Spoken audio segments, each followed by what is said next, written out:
apporter? En effet, par l'expérience qu'on a acquise ces 8 dernières années aux Émirats et les connexions qu'on a obtenues, le réseau qu'on a auprès d'investisseurs, que ce soit émiratis, du Golfe ou alors même international, on propose des business plans à ces investisseurs et s'ils sont intéressés, on peut faciliter l'investissement dans ces sociétés. D'accord. Vous avez justement des contacts qui sont aptes, qui sont capables d'apporter de l'investissement à vos clients aujourd'hui. Effectivement, oui.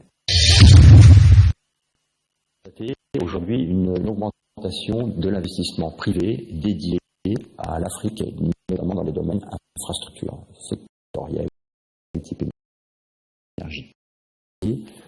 Un investissement qui vient des fonds souverains, type fonds koweïti, fonds émiratis. Donc tout ça fait qu'il y a une abondance de liquidités sur l'Afrique, mais qui, paradoxalement, ne veut pas dire qu'il y a plus de projets, en tout cas que les projets se bouclent plus facilement.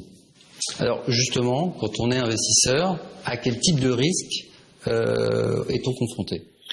Alors, je crois qu'il y a des risques qui sont connus de tous, qui est notamment le risque politique ou le risque sanitaire. Le risque politique, je crois qu'on le comprend bien. Ce sont des pays dont la transition démocratique n'est pas complètement assurée, n'est pas complètement faite.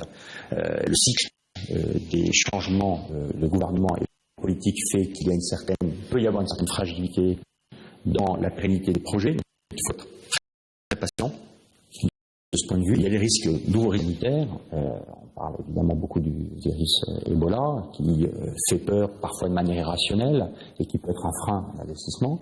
Et puis je dirais, il y a les risques inhérents un peu au projet, qui sont les risques économiques, mais qui sont un petit peu exacerbés en Afrique. Bon, lorsque vous construisez une autoroute en Afrique, il faut être certain que le trafic sera là, qu'il y a une sécurité autour de l'ouvrage. Lorsque vous développez un projet d'électricité indépendante, il faut aussi être certain qu'il y aura un achat de cette électricité parce que ça va rentabiliser et crédibiliser le projet. D'où l'importance d'avoir une garantie souveraine et un support fort de l'État. Vous parliez de patience. Alors justement, le temps de gestation d'un projet s'appréhende-t-il de la même manière selon qu'on investit en Europe ou en Afrique? Je crois que la réponse est un peu question. Le temps, il faut savoir prendre son temps, il faut ne pas donner l'impression qu'on est pressé. Je crois que c'est un élément extrêmement important. On parle de l'arbre à pas l'arbre, notamment en Afrique subsaharienne.